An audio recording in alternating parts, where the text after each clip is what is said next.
cette soirée Halloween avec un homme qui m'a fait très peur. Salut, c'est Deisty, j'aimerais partager avec vous une expérience en rapport avec Halloween. À chaque Halloween je passe la journée et la soirée à regarder des films d'horreur parce que j'adore ça. Et je me souviens d'une chose quand j'avais 17 ans. En fait nous nous sommes mis d'accord avec les parents des enfants dans l'immeuble et moi. Ma grande sœur ayant déménagé, j'étais la plus âgée des enfants de mon immeuble. Donc au lieu de passer ma soirée devant des films, j'ai accompagné les enfants dans la tournée des bonbons. Comme notre résidence en région parisienne se trouve dans un quartier tranquille à côté d'une zone pavillonnaire, nous avons été dans la rue pour finir par notre immeuble. Donc j'attends tous les enfants environ 6 et nous partons dans la rue. Comme je connais la rue et les environs, je sais quelle maison éviter. Donc nous marchons, les enfants demandent des bonbons et surtout je les surveille. Le problème c'est que je remarque une personne qui est très souvent un peu plus loin derrière nous. Ça a l'air d'être un homme de grande taille habillé en noir et blanc avec un masque de chat.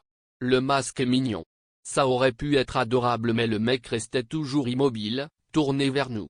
Au début je me disais que c'était une personne qui voulait s'amuser comme tout le monde. Mais quand j'ai vu qu'il nous suivait et qu'il était toujours immobile à chaque fois que je le regardais, je me suis senti mal à l'aise. J'avais qu'une envie d'appeler quelqu'un. Mais à ce moment-là je n'avais pas encore de téléphone. Ce n'est qu'à la fin de l'année que j'avais mon premier téléphone. Pour ne pas faire peur aux enfants je décide de ne rien dire et on continue. Certains se posent pour manger des bonbons et on fait donc une pause. Nous repartons assez vite pour ne pas rester trop longtemps dehors. Comme je vois encore l'homme je demande aux enfants d'aller plus vite. On rentre dans un petit immeuble près d'une autre et faisons les étages. Je regarde où est le mec par la fenêtre des escaliers qui donnent dehors et je vois des policiers qui discutent avec lui. L'un des enfants me parlait quand je regarde encore dehors, le mec n'est plus là. Bizarre quand même. Au bout d'un moment on finit par notre immeuble. Arrivé au 3e étage je m'adosse au mur. En fait à chaque étage se trouve une porte qui donne sur une coursive ouverte où se trouvent des portes d'appartements et j'étais appuyé sur le bord de l'une d'elles. Les petits font comme d'habitude, ils sonnent et demandent des bonbons et je ne sais pas pourquoi mais je tourne la tête vers le fond où se trouve la porte. En fait on voit pas la porte. Elle est dans un angle en tournant à droite. Et là je vois un masque de sorcière. Mais le masque est porté par une petite personne et penche la tête à l'angle du mur. Je me dis que c'est l'un des enfants qui n'a pas pu venir puisque 2 d'entre eux étaient malades. Sauf que non. Je vois le masque se lever de plus en plus. Comme si une personne de grande taille était à genoux et se levait.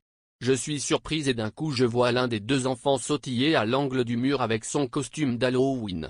Je sursaute et marche vers elle et me rends compte que la grande personne s'en va. Je me précipite vers l'angle du mur. Et regarde mais la personne n'est plus là. Et la petite fille me dit je voulais venir avec vous. J'ai croisé ce monsieur. Il est très gentil.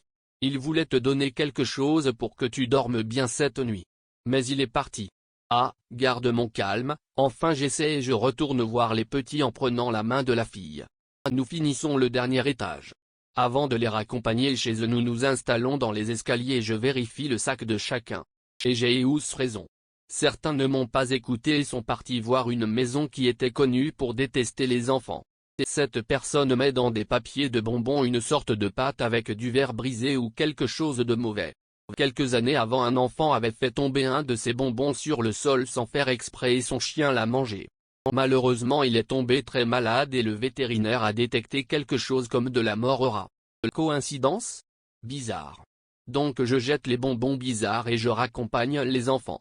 Arrivé devant la porte de mon appartement j'entends du bruit dans les escaliers et j'entends un rire très bizarre. Je me dépêche de rentrer et de fermer la porte à clé. J'en parle à ma mère mais elle me dit que c'est sûrement mon imagination. Je passe à autre chose et finis ma soirée devant la télévision. Voilà comment se finit ma soirée d'Halloween. Je n'ai jamais revu cet homme, même si je ne sais pas à quoi il ressemble. Mes autres soirées Halloween se sont bien passées donc ça va. Qu'en pensez-vous? Était-ce une personne qui voulait s'amuser? Qui voulait nous faire peur? Je ne sais pas. Ah oui, le masque de sorcière appartenait à la petite fille qu'il a retrouvé dans les escaliers. Donc voilà. Je vous souhaite un joyeux Halloween. Bye bye les gens.